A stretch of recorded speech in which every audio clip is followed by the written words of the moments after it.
And even the term conspiracy, this is something that the CIA tried to popularize as a term of ridicule. I encourage people to open up their dictionaries. The word conspiracy just means two or more people working in secret on some immoral, illegal, or nefarious objective. Right. So there are conspiracies all over the place. Nobody would be surprised to know that two businessmen conspired to fix prices. Nobody would be surprised to know that two politicians conspired to get something through the legislature.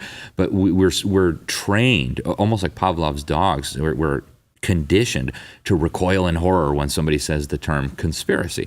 Well, we shouldn't. The Department of Justice charges people with conspiracy virtually every day of the week in this country. So do state prosecutors. Well, Cass Sunstein with Obama, wrote that famous argument, academic only, that to discredit people, you have to say this is a conspiracy theory, even if it is true. Right. You call it a conspiracy theory because it will at least slow everything down. Yep. And they have a new term now that they've been using. I'm sure you've seen malinformation, yes, which is information that's true, but the elites have determined is being put out there for purposes that they disagree with. So it's amazing now that we're in a world where truth is no longer a defense, right? You can't say that even if it's true because, pick your term, conspiracy theory, malinformation, Russia, whatever it is.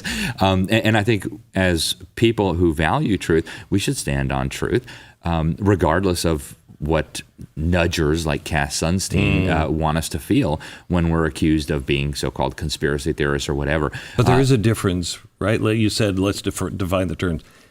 There is a difference between a conspiracy and a conspiracy theory. Absolutely. Right? Yep. What is the difference? So a conspiracy theory is a hypothesis or a theory about a possible conspiracy.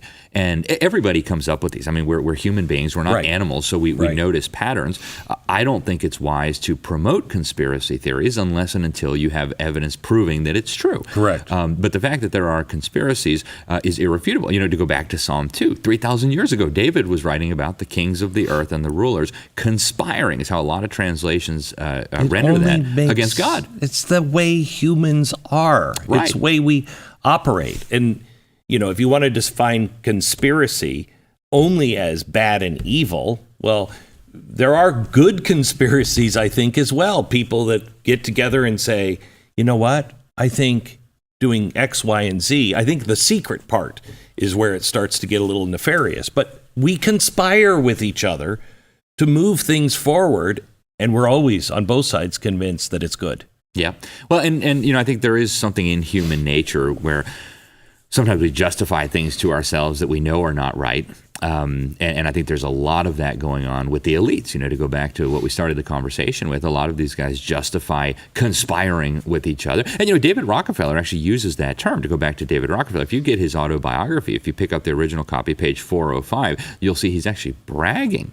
He uses the term conspiring. He says some even believe that we, talking about the Rockefeller family, are part of a secret cabal, is the term he uses, that we're conspiring against the best interests of the United States with internationalists, or as Trump would have called them, the globalists, to build a more integrated one-world political and economic structure, a one-world order, if you will. He says, if that's the charge, I stand guilty and I'm proud of it. So by David Rockefeller's own admission, he is guilty and proud of conspiring with a secret cabal against the best interests of his own country to build a one world order. Correct. So how can somebody say there's no conspiracy? Well, the guy's bragging about it. It's a smoking gun confession. What more do you need? I'm trying to remember the name of the professor. I think he was from Harvard.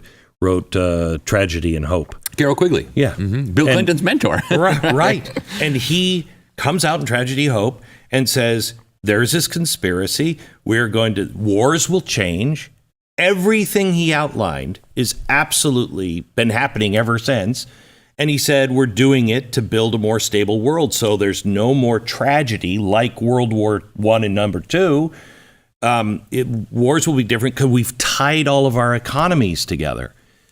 He was disavowed. I think he was with 5 different presidents.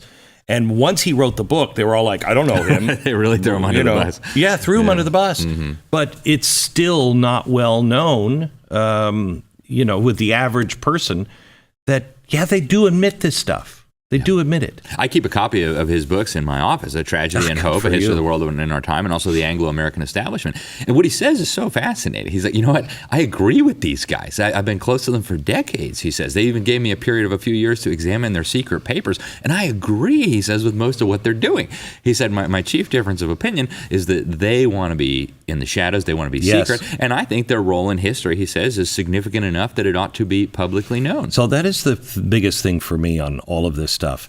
I have no problem losing a battle, an intellectual battle, with somebody who's actually presenting the truth. You know what I mean?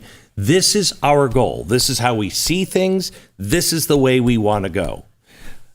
And somebody else saying the opposite.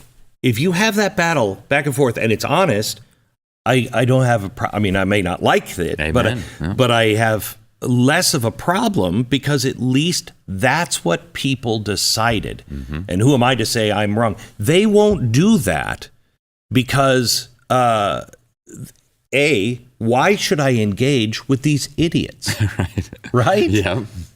And I think there's also a sense they understand that if these ideas were to be discussed out in the open, they would lose, right? Say, hey, but they lose because they're nationalists, they're small-minded, they're racist, whatever. They're right-wing extremists and conspiracy theorists. Right. They've got these terms that they're and it's very unfortunate that multiple generations of children have now been conditioned in the schools to respond this way. It's not that they're thinking about the evidence or what you've stated. Mm-hmm. They're just conditioned to respond very emotionally to these trigger words. So it's not that they're listening to what you're saying and evaluating your argument, figuring out if it's a logical argument, if the conclusion follows logically from the premises.